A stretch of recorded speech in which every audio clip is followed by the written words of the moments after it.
green light, a red and yellow thing. There's 11 there somewhere, isn't there?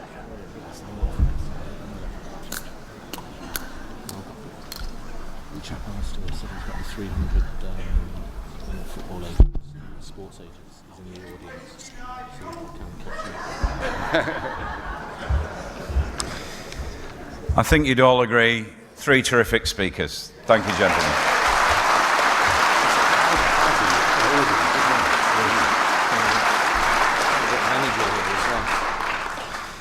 Right, we have a number of questions from the audience here, which I'm going to address to the panel. We're going to get through as many as we possibly can, but obviously there is time dictation. So the first question is, if I can direct this to Stephen, if we leave, would we have control over our borders and laws, or would we be overruled by European courts?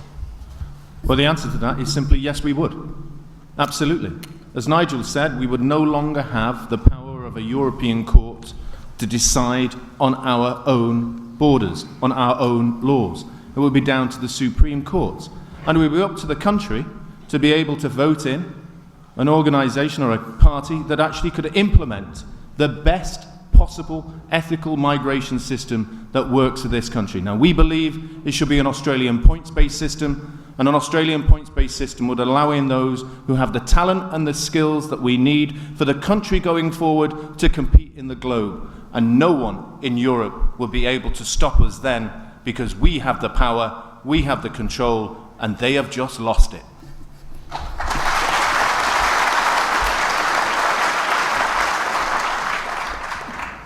A question from Neil Lanson. Recent polls have suggested that the forthcoming referendum will be a close thing. Major politicians of the 2 main parties and several well-known industry leaders are very pro staying in the EU. Clearly, they see major advantages in being members. What disadvantages do you foresee in achieving a no result in the referendum? If I can put this to you, Paul. A no result, is that leave or remain? Okay, well, the advantages of leaving are simply this. We could have a bonfire of EU laws and do away with most of them. We'd be able to make our own laws once again and ensure that the people who make those laws are our politicians at Westminster. If you don't like the laws that they make, you can vote them out after 5 years. You cannot get rid of unelected, faceless European commissioners. We get control of our fisheries back. We get control of our borders, as Stephen said, an Australian points-based system. We could spend our taxes on our people in our country, which is, I'm sure, what you all want, isn't it? As Nigel said, we'd be able to re-engage with our friends in the Commonwealth, and we will be able to sign our own trade deals and re-engage with the rest of the world. Now, the disadvantages of remaining are even bigger. You know, even greater union would speed up the migrant crisis that we've got at the moment. 1 million people came to the continent from the Middle East and North Africa last year.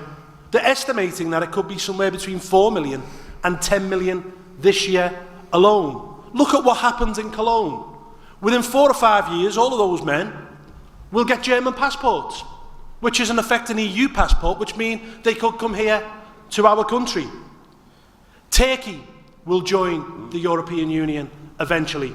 Cameron, Tim Farron, and indeed Jeremy Corbyn all want to see this happen down the line. Only 3% of Turkey is actually in Europe. It has lower wages than any other EU state. And in fact, one of the great arguments that is put forward in favour of the European Union by those who want to remain is that it helps with security. How can it help with security if Turkey join? Turkey borders with Iran, Syria and Iraq, not countries that necessarily like our way of life. And finally, if we do remain, we will be sucked in to a European army.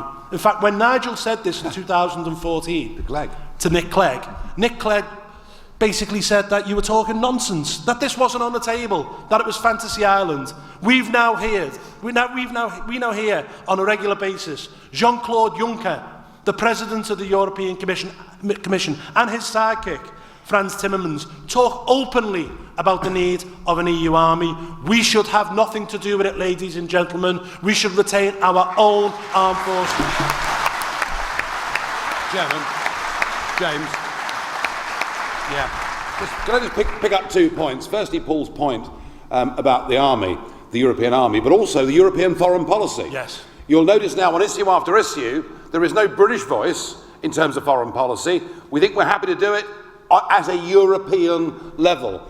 And I suspect that's actually rather dangerous, because I think that the dominant voices in the European Union, and we're not one of them, will have different foreign policy aims around the world to us. And how interesting that George Galloway, who is somewhat to the left of the political spectrum, you might agree, and who you may not think would traditionally be an ally of the four of us on this platform this evening. But anybody that watched Galloway on BBC Sunday Politics yesterday, if you get the chance, play it back, he said, look, I am very much from the left of politics, but I believe that Britain should make its own laws.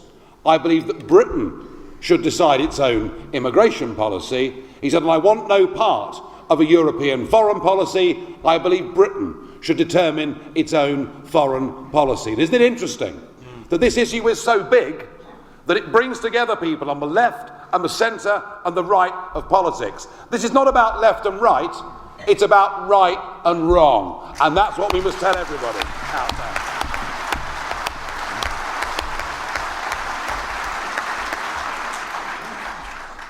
One for you, Nigel. I think you'll enjoy this one. Oh, well, there we are.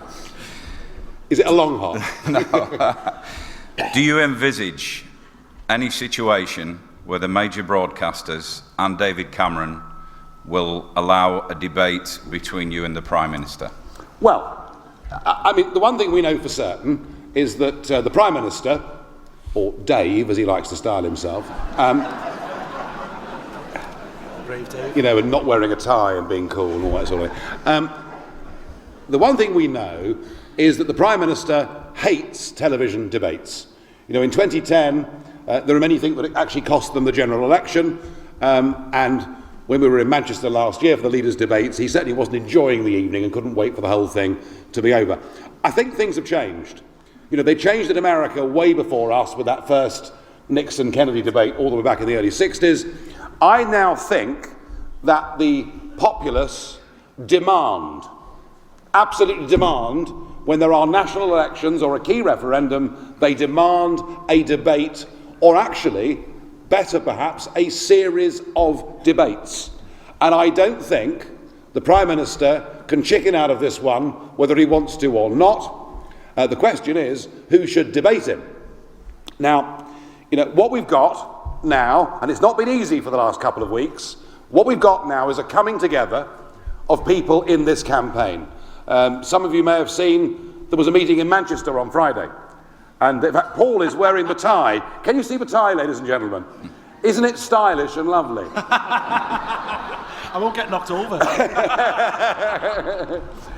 Now that is the Go tie, and around the Go banner there are people coming together. So, the other night we had Kate Hoey from the Labour Party, we had David Davis, Conservative, myself and Louise Bors from UKIP. So there is a coming together. And frankly, who from our side of the argument takes on the Prime Minister?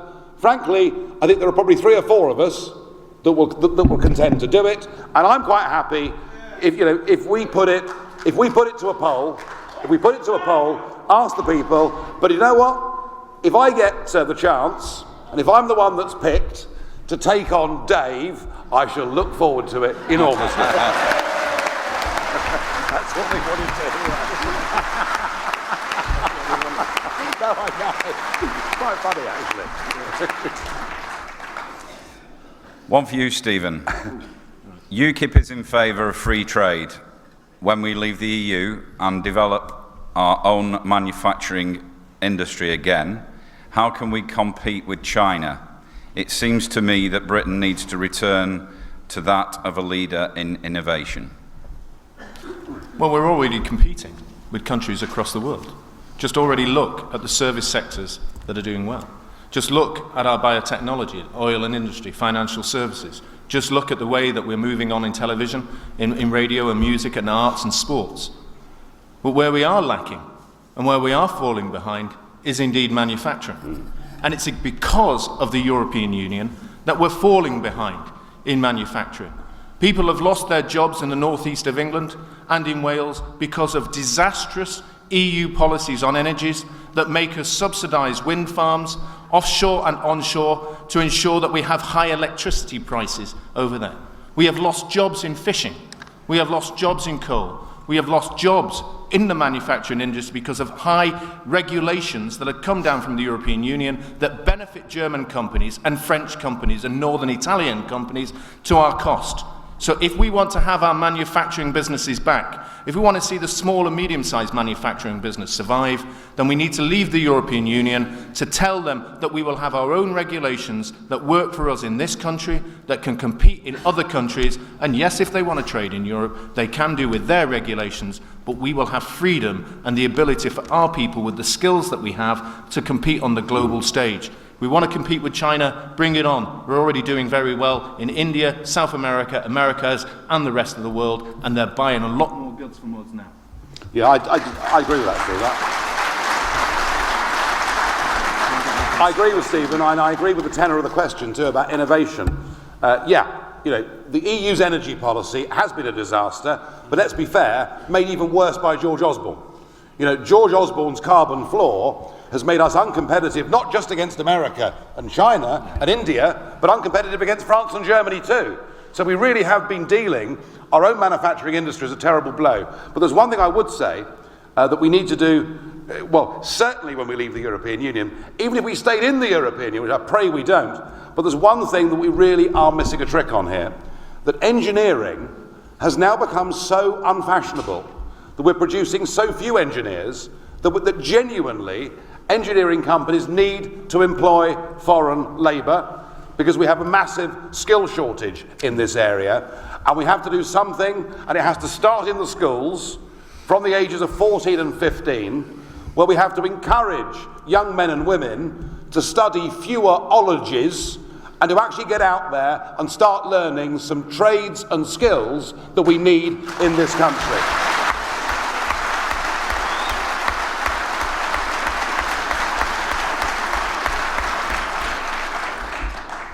One for you, Paul, as a Liverpool lad and a Northerner.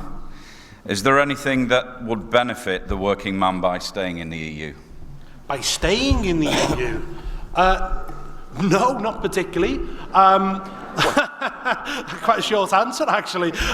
Look, the legislation which has been brought about in this country, workers' rights and whatnot, could have been passed down by a British government. Easy enough. Okay? There is nothing the European Union has done that couldn't have been done via London.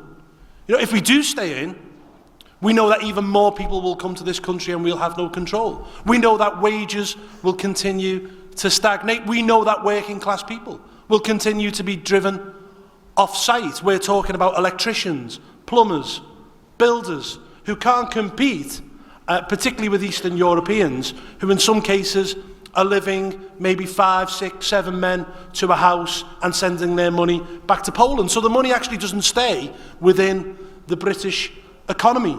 If the working man in Britain wants to rise once again, we must do so outside the European Union as a free, independent, democratic nation.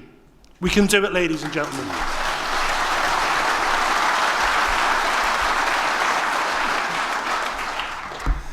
Nigel, if we stay in the EU, would you ever envisage us changing to the euro in 2020? I don't think the euro will exist in 2020 in its current form. And isn't this the other thing that has not yet been said in this debate, not just here tonight, but in the country?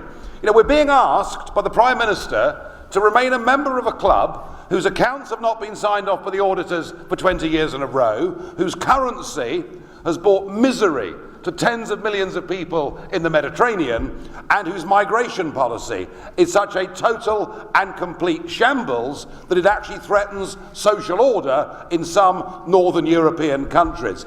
This is our chance to get out, to get off the Titanic and into a lifeboat that is called HMS United Kingdom. Yeah, why not? Chairman, if I can just add two little points here. Nigel has made it absolutely clear that this isn't just about the status quo of staying in the European Union, it's about what will move on, what will enhance. And yes, they are, and they do want us to join the euro. But and they do want us to have a European army. But let's look at the things as I sit on the Economic and Monetary Affairs Committee in Europe. They're talking about a single corporation tax for every business in Europe run by the European Commission. Only last week they talked about the removal of VAT exemptions in the United Kingdom on food and clothes. And then suddenly, when they realised how damaging it was for the referendum, they've hit tax, controlled by businesses. So be wary where they will go. You can stop it right now. Well, the other argument, it's quite important actually. Stories on BBC Radio Manchester earlier, etc., will have to be relocated in the UK. I know you covered this slightly. Yeah, but I'll touch it again. Well, the scare stories on Manchester Radio was that Nigel was coming up the M6, I suppose. I don't know. And bringing the weather with him. Or is it always like this up here? I don't know. Yeah, I mean, look, I think the Prime Minister is in big trouble. Let's be honest. The single biggest issue in British politics is immigration, open borders, and our lack of control. All right? I mean, this was something, that we were talking about years ago, and we took an absolute shed load of abuse for daring to even touch on the territory. But now, 8 out of 10 British people believe that open borders are wholly unacceptable and that something must be done. And the whole point is that for Cameron to have succeeded with his renegotiation, he needed to convince the British people that he'd won a concession that would reduce the numbers of migrants that would come to this country. It is perfectly clear with his so-called handbrake, he's perfectly clear with his emergency brake that he's failed to do any such thing. So we now fear he's now in trouble. He's now on the back foot and he's panicking, frankly, and that is why he said that if we can't control, if we don't stay in the European Union, our borders will come back to Dover and we'll finish up with migrant camps like they have in Calais. We're being given a scare story, ladies and gentlemen, by a Prime Minister who in 2 manifestos has promised us he would reduce immigration to tens of thousands a year, and it is running at 1/3 plus a year, and they're the ones that we know about. We're being told to be scared of a change of policy by a Prime Minister whose immigration policy is an even bigger failure than Blair's, because Blair did it deliberately. I suggest we don't listen to this level of failure. He's trying to scare us. We are an island nation. And if our border comes from Calais to Dover, we will protect our borders and we will say to people who've no right to be here, you can't come in.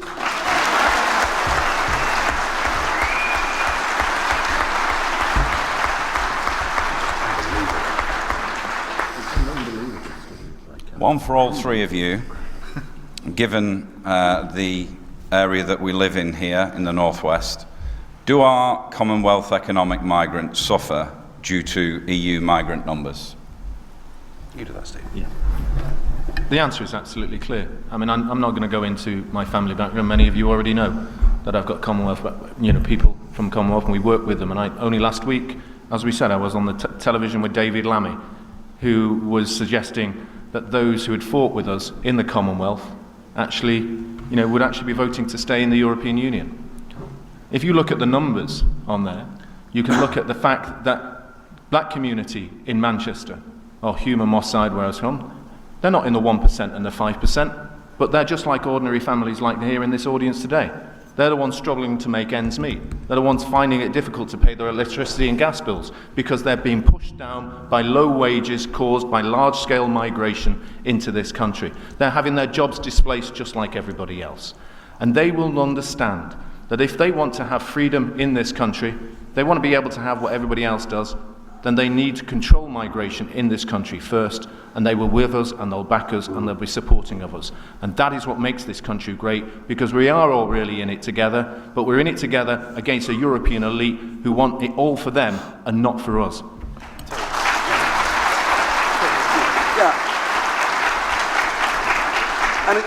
And again, Chairman, this is all about perspectives. You know, after 1945, you know, there was a strong feeling amongst British governments that actually we did owe quite a big debt to quite a lot of these Commonwealth, as the Empire became the Commonwealth, we did owe quite a big debt for reasons that you talked about earlier. But just think about this. You know, in the 1950s, from Windrush onwards, right?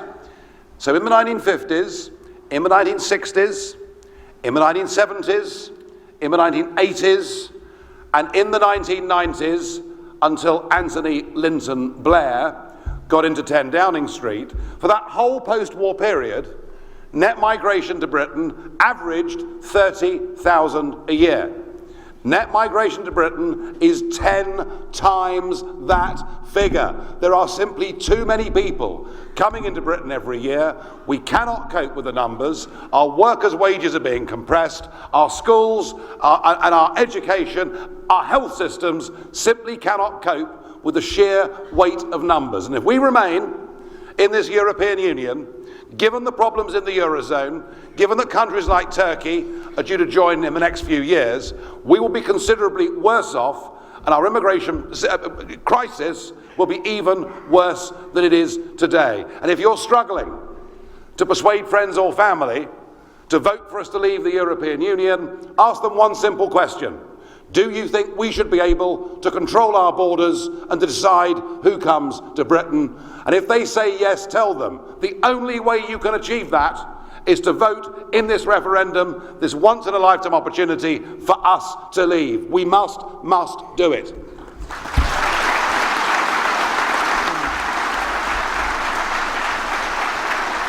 Yeah, I mean, there's a story in the press today which sums up how ridiculous this whole situation is. I mean, in the Welsh press, you know, a Canadian woman marries and then cares for a terminally ill Welsh husband. He dies, and now she's being deported and sent back to Canada. But then if you're a Latvian paedophile, or a Romanian vagrant, or a Bulgarian criminal, because you're members of the European Union, you can stay. That is insane. It's wrong. It's morally wrong. And we must make a stand against this. And we can garner support within the communities from the Commonwealth in Britain to our cause by saying, look, your people are being discriminated against consistently. Because if you're from within the European Union, you have freedom of movement, but you have to jump through hoops to get into this country, through a points-based system actually. If you're from Australia, or India, or Pakistan, or Canada, I'm sorry, ladies and gentlemen, it just simply does not work. And if we can garner support within those communities, then we have a far greater chance of winning this referendum.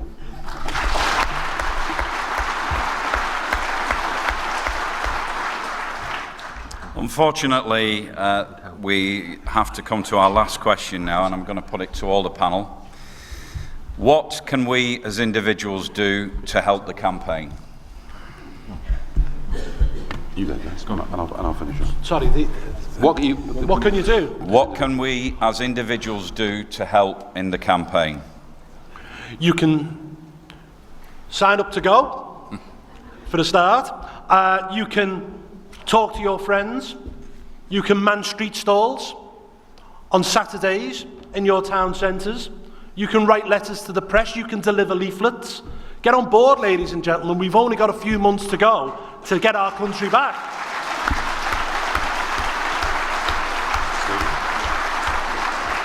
So here's the target. Every single one of you in here tonight, recruit at least one person when you go out. We'll double the numbers and flood Bolton with leaflets and ensure that Bolton votes to leave the European Union.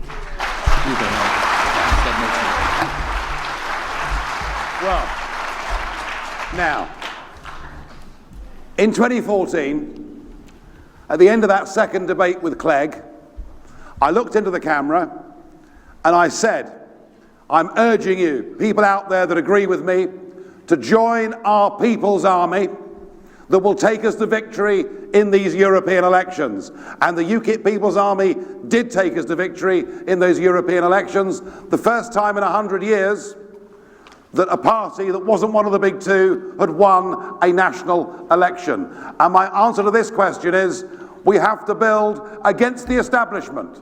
We've talked about it tonight. Giant multinational corporations, Goldman Sachs and JP Morgan, Blair, Mandelson, Cameron, most of the cabinet, even those who probably in private would agree with us. The political class are lined up on one side, and on the other side, it is the people. This referendum, this battle, is about the people versus the politicians, about those who in their hearts and minds believe we should govern our own country, be the masters of our own destiny against the self-interest of our ruling political and financial classes. And my answer to the question is, if I called for a people's army in 2014 and I got a few battalions, this time we need divisions of the people's army, and if we recruit them and if you help us, as Paul and others have said, whether it's delivering leaflets, whether it's manning street stalls, whether it's writing to local newspapers, whether it's ringing in to chat shows, but most important of all, to speak to your friends and your family, and if necessary, to bore them and bully them into total submission, and to drag them down to the polling station, and to say to people who normally say, I don't vote because it doesn't matter, well, this, you've got to tell them, is their once in a lifetime opportunity. This is our chance to change the course of history. This is our chance to take back our country. Join this people's army.